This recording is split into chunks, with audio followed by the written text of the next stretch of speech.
And all I knew was three things. I wanted to work for myself, I wanted to help people, and I wanted to be well known for what I did. I just knew those three things. That was it. A lot of masking, a lot of running away from yes. things you experienced or saw as a youngster, to now being a professional with your practice, massively respected hypnotherapist. Mm-hmm. How did that happen? I always think you just need kind of one person to believe in you. And he really believed in me. And I wrote a blog about him, actually, Dr. Keith Hearn from the European College of Hypnotherapy. And what I realised is you don't actually need the self-belief to do something. You just need to do it, and then the self-belief comes. Our job as people with responsibility for other people's lives, for a responsibility for the next generation, it is to give them accountability, but not force them. He didn't force you to take accountability, he encouraged you to take accountability. People think a lot of the time, I say to my clients all the time, you think you have to feel good to do something. Mm-hmm. You don't, you just got to do it. I was mortified, I was embarrassed, I was scared, I didn't think it would work, but I was more scared of breaking a promise to someone who believed in me. Yeah, wow. What I did, which was really helpful, was I actually gave myself permission to just explore. Zoe Clews. Hello. Thanks for joining us. Pleasure. I've been really looking forward to this. Yeah, me too. In almost reverse order, we had a memorable conversation that led to us filming today. And yet we already knew each other. Yep. And it's Emma Sale, who's been on this programme, who kind of said, you've got to film with Zoe. And when we met a year and a half ago, it was in a very professional environment. I was introduced to you as someone who's got an amazing team and an amazing business. To then have a conversation with you that lines up filming today, where your whole backstory is just chaos. Yeah. Carnage. Total carnage. People always assume that I've had some kind of really easy ride, or it's just been quite straightforward, or it's been a real straight edger. But actually, it was kind of crawled over broken glass, really, on my knees, metaphorically, obviously, to kind of get to where I have today, because the background, what I was born into, which is kind of like two very long lines of generational madness, if you like, and a really, really super chaotic background. Like my dad was like a failed armed robber, and everyone was extremely traumatized, a very sort of, it was like dynasty levels of drama growing up. So I grew up in this kind of like, by the time I was a teenager, I was almost quite feral. And then, of course, I was thrown out of school. So it was this, and I was kind of written off in many ways as a bit of a ne'er-do-well, because I got kicked out of school, then I just got into the 90s rave scene, and I worked as a 90s rave dancer, and it was all of this, and nobody thought for a second, including me actually, because I just kind of lived in the moment. I did that real ADHD thing of like just living in the moment, but the problem is there's another moment that follows that, you know, and actually you do have to build something. It's not a good long-term way of living, is it? Yeah, exactly. It's kind of okay when you're like in your early 20s, but then at some point you're like, okay, what next? So I didn't really know the direction I was going to go in, but I'm really glad that I did. For the benefit of Phil, that carnage, chaos, party scene girl is probably the life and soul. A lot of masking, a lot of running away from things you experienced or saw as a youngster, to now being a professional with your practice, massively respected hypnotherapist. Mm-hmm. Kind of, how did that happen? Because at some point that you must have burned out from the carnage and then, you know, taken life into a different direction. Yeah, I think so. Well, so my dad was a pretty wild character, and I think when you grow up in the home like I did, I always wanted to be like my dad. You know, even though he was super chaotic, very traumatized, obviously untreated for lots of things, but I wanted to be like this exciting character. And of course, came from this broken home, and then I sort of turned into a teenager, and it was this sort of, there was the 90s rave scene. Suddenly I had male attention, and suddenly it was almost like a light went on, you know. Suddenly I had some form of currency, if you like. And I come from this very traumatic, difficult background. And I was like, oh, here we go. Suddenly I'm alive, you know. And of course, that was amazing for me, because it was almost like I came out of a sense of oppression, which was a lot of difficulty in my childhood, a lot of burdens and a lot of adult things I had to deal with. There's something called the ACE list. It's a terrible title because it really isn't ACE. It's called Adverse Childhood Experience List, which I'm sure you guys know about. I think if you have 7 out of 10 of them, you're meant to have like severe mental illness. And when I did it, I was like, okay, I've got the full bingo card. I've got 10, right? So I should be severely mentally ill. But I dealt with it all by just kind of acting out, being wild, all of that stuff. And then at some point, just like you said, I remember just thinking, because I would get various kind of jobs as a temp in the music industry, and I had fun, and I was kind of like almost like a bit of a personality hire, but like a very low down one, if you like, because I would get a job and I'd be great first of all, and then I just sort of let me just see what I can get away with. And I'd be rolling in at 11, I'd be going for like 3-hour lunches and stuff like that. And at some point I just thought, do you know what? I've got a brain and I'm not using it. And all I knew was 3 things.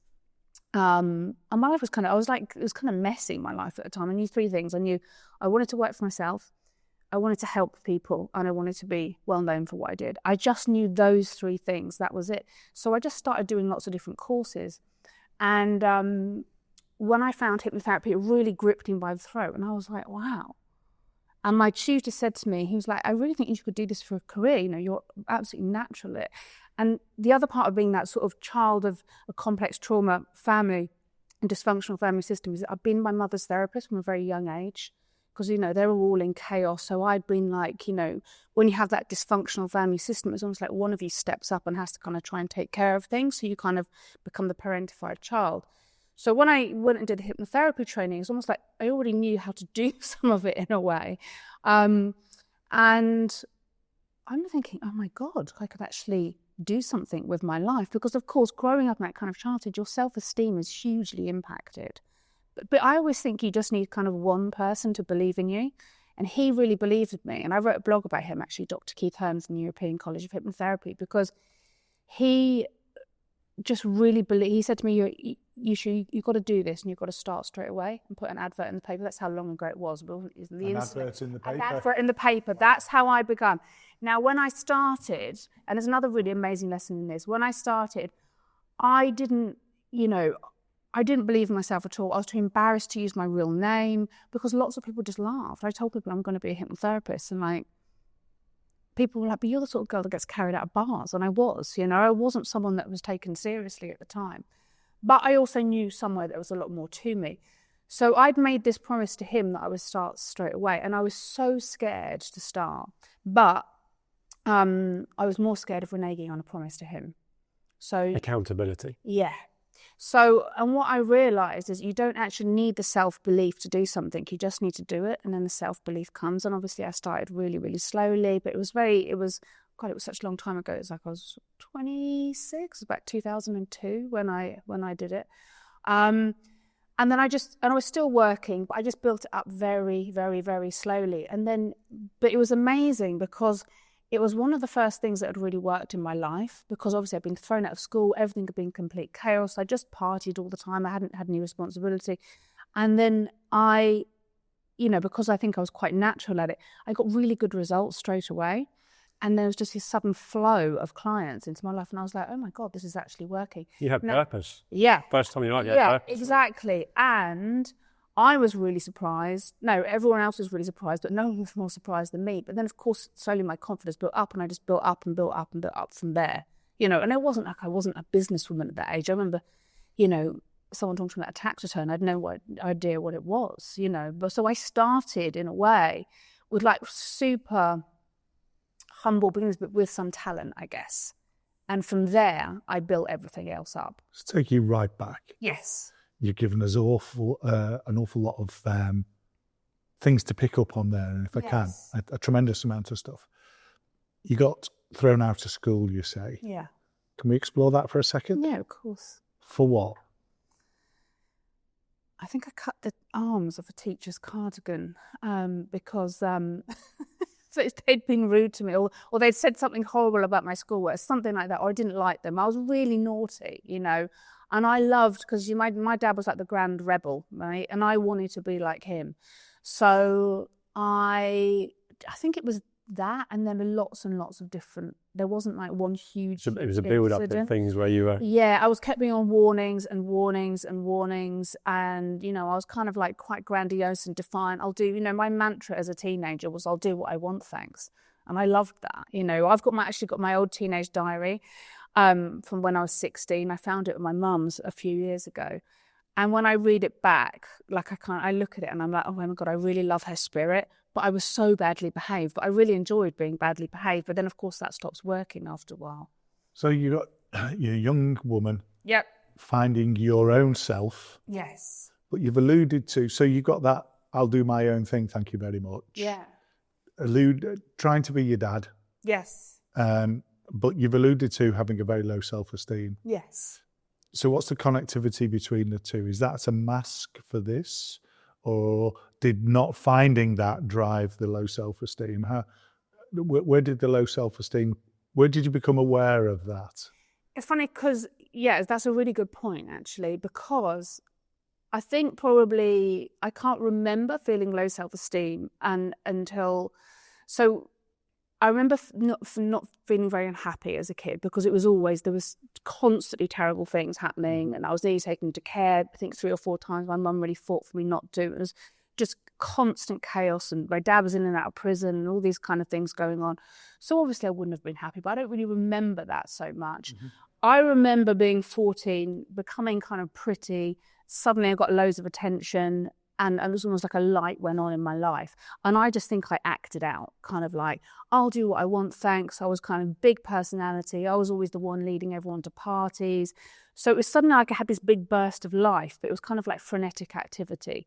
You know, I hadn't, of course I was 14. I wasn't going to sit there in self-reflection like I do sometimes now. It's just not a thing, you know, that I would have done. I probably didn't notice it until my 20s, actually, you know, because there's only so much you can act out before. I was going to say, if you look back, do you think you were acting out to mask your self-esteem? I was definitely acting out. But I also will say that with that, I was also experiencing joy and having a good time. But I think probably it's because when I turned 14 and suddenly had all this attention and kind of like, you know, some freedom, if you like, it was like night and day compared to the darkness of my childhood.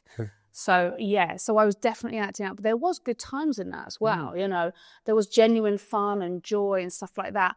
But obviously you can't just act out and act out and act out. At some point that runs out.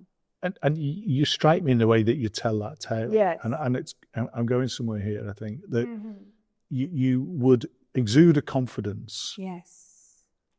That probably didn't have the foundations of self-belief. Yes, exactly that. So what you're giving to other people is not who you really were. Yes. And it wasn't until your studies for the hypnotherapy, as you've told the tale, that you started to, that was the crystallization point where you started to work towards what became self-belief in your timeline. Yeah, I'm kind of more embodied. You know, I had more front and Brighton. You know, I had so much self-confidence. In a way, was never a problem. I was always like super big personality, never had social anxiety, could always talk. But then, my true self, that's been a really long journey of preparation. Sounds it. And that's why I wanted to try and put a timeline to it, because there was that seminal point when authenticity started to come into your life and you achieved it later on.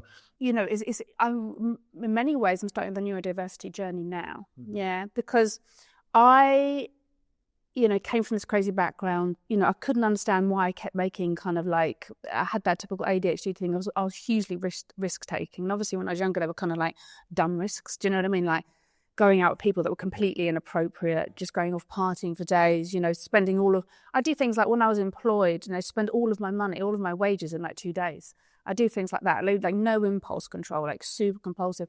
But I was trying to work out why I was like that. You know, I knew that a lot of my family were like that, especially my father's side.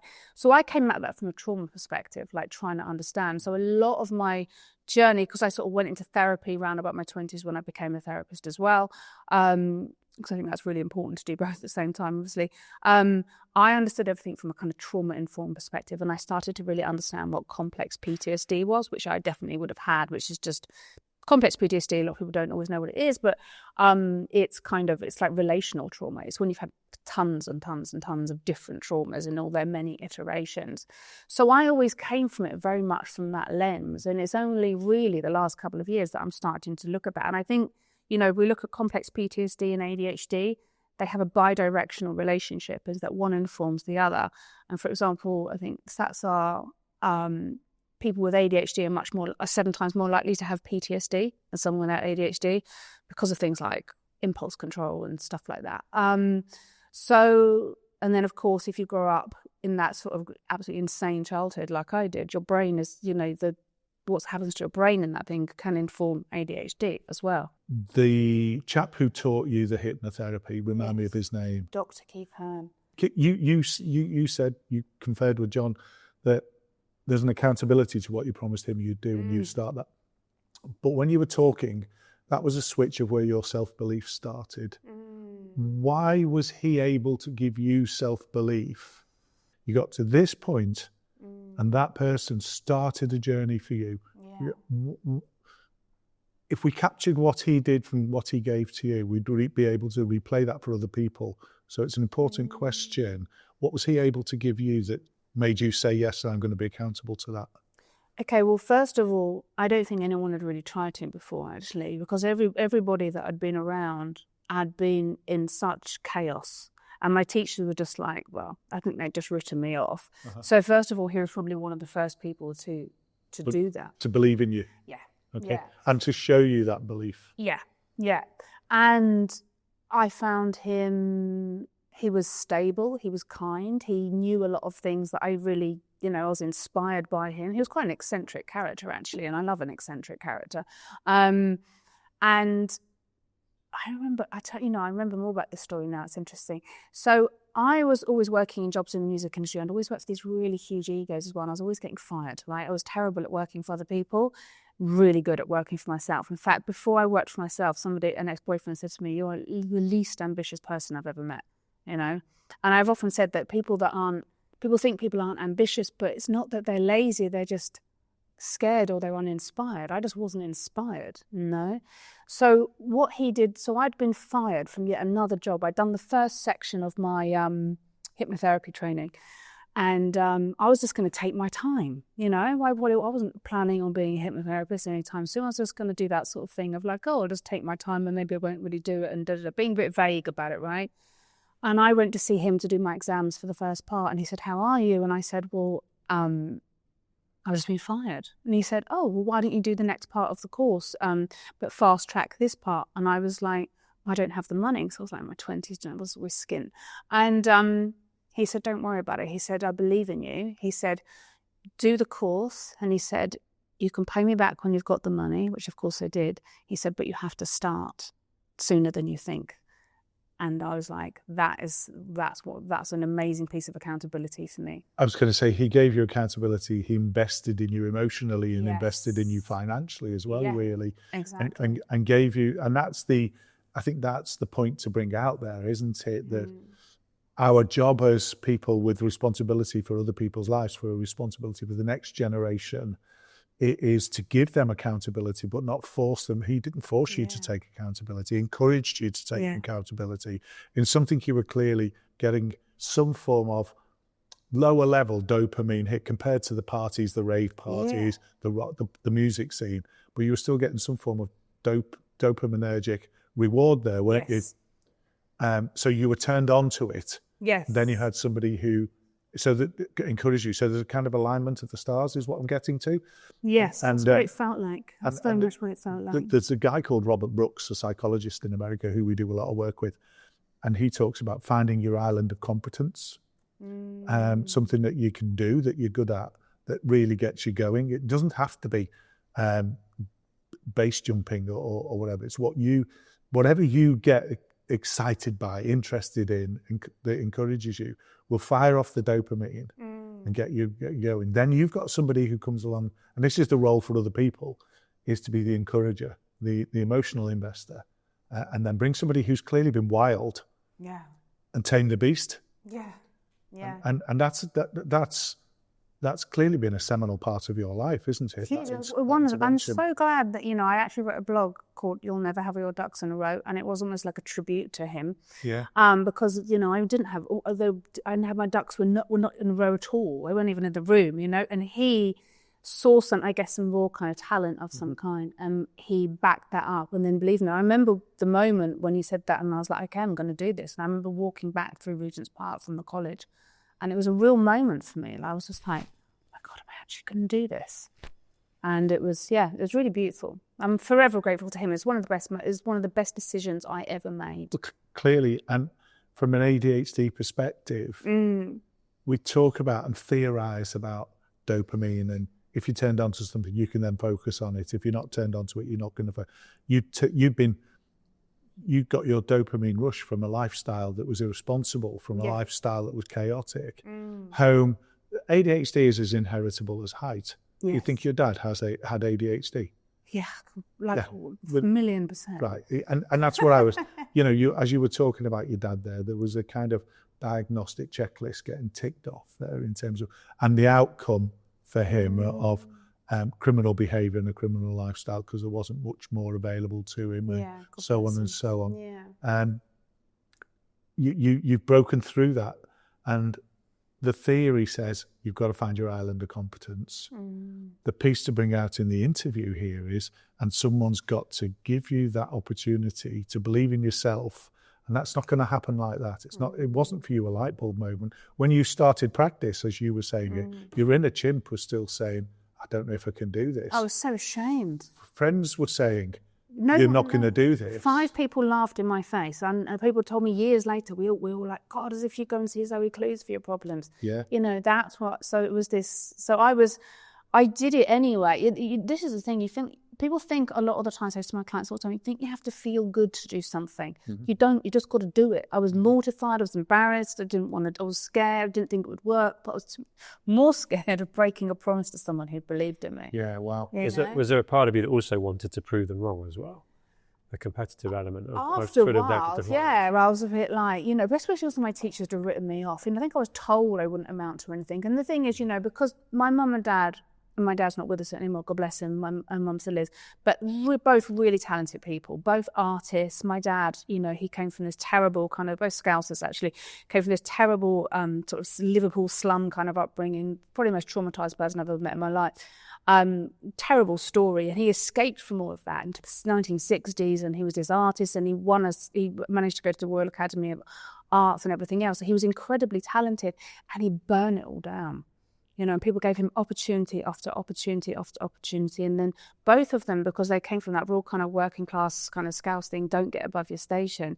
So both of them were these incredibly talented people. And then obviously we add a load of trauma to that as well, you know, and then it's like, I actually feel like I was able to do something with it, because my dad would just self-destruct, and he got so many opportunities all the time because people saw his talent. That's hereditary. That's, you know, we call it the pedigree clinic. When we look at the child and we look at the parent and look at the pedigree, and we end up diagnosing a parent of a child that we've just had in the clinic, because of the hereditary nature. And many a parent sits watching their child being assessed for ADHD, and at the end of it, and this is an incredibly prevalent thing, every time we answered the question for my child, in my head I was answering it for myself. Will you now give me an assessment? And as you tell your dad's story, all those opportunities, that massive career, how many creatives do we talk to who were ADHD? But in his generation, it just wasn't there, was it? There wasn't even there was no support, there was no recognition. No. And he's crashed and burned. You've seen that wildlife, you've aspired for that.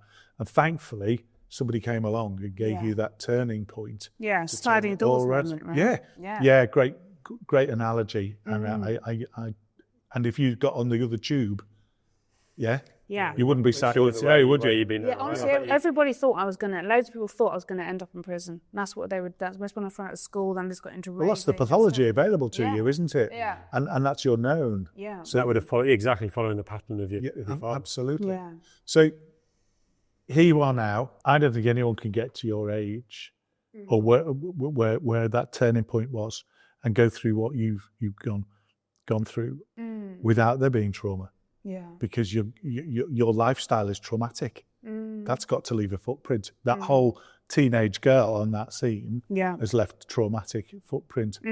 And you know, you very fortunately you could have that guy that turned you on into the dopamine seeking and reward mechanism through therapy. If it wasn't therapy, you still might not be the successful person. It just so happens that you've gone into an arena that is supporting you for who you are, regardless of any label. Yeah. What would you say to anybody else as we wrap out of this that is in that lifestyle of not yet found their island of competence, not yet found the person to invest in them? How would you give a young woman the confidence and faith to believe that will happen and go forward? What would your advice be to someone in their 20s? That's stuck in that party lifestyle. Well, first of all, I would say to my younger self, if I could go back in time, life isn't meant to be an endless stream of dopamine, you know.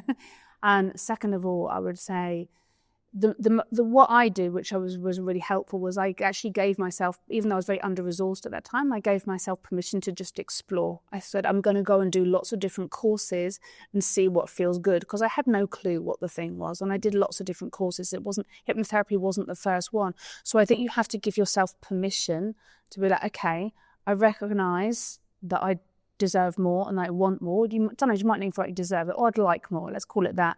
I recognise I'd like more. I recognise that actually I don't want to keep doing this for another 15 years, because you can stretch it out. There's people in their 50s still, hitting it hard. I recognise that I'd like to do something else. I don't know what that is, and people panic about that. A lot of clients come to see me for that. So I would say you start off by giving yourself, being really gentle and giving yourself permission to explore what are those things that I'm interested in. And beginning to start with that. You have to be gentle with yourself, first of all. So kindness to yourself, to give yourself the opportunity to find Bob Brooks's island of competence. Yeah. And then when you find it, try and find a way of getting rid of the monkey and then moving forward. Well, yeah. I worked very, very hard to, with the monkey. I think it's more that you turn the volume down rather than get rid of it. That's been my experience, And again, I did a lot of therapy, very, very, very good psychotherapy in order to get that monkey down. Because if you come from a complex trauma background, you're going to have that very loud, what I call it is the negative interject. Some people call it the monkey or the inner critics, lots of different terms, but it's all the same thing, really. That voice that tells you, you can't do this. And actually, becoming a hypnotherapist was a great big 2 fingers up to that, not just to like all the people that have said, oh, you're not going to amount to anything, but it was also to that voice in my head. Actually, that's really important. And that doesn't have to be dramatic. You can just do it day by day. It's like the ODAT, one day at a time, right? You're just slowly working towards doing something different and giving yourself permission to do that. And you're allowed to do things slowly as well. I think the line to take out of all of that, there's an amazing journey there, and congratulations to you on that journey, because it didn't have to go that way, did it? No, I could have gone very much the other way. But I think you said some words to the effect of life's not meant to be an endless stream of dopamine. Yeah. I think That's ages to realise that. Yeah, but that's a great finishing point. Yeah, it is. And it's an lived experience you've got. Ultimately, it gives perspective to be able to help so many people in our profession in what you do, which, it's chaos along the way, but that whole coming out of it, as you say, and the inspiration that you can take from someone that believed in you, gave that self-belief, you're passing that on now to other people. Yeah. Which is inspiring. Because you only need one person, really. You do. Only one. You do. Again, Bob Brooks, a man I admire immensely, a significant adult in your life. And that doesn't have to be the person you have children with or you go to bed with or whatever, a significant person. And he has given you the right dopamine in the right way and allowed you to discover that. Yes. Zoe, that's been a brilliant interview. Thank you. Thank you. I'm grateful to chat to you.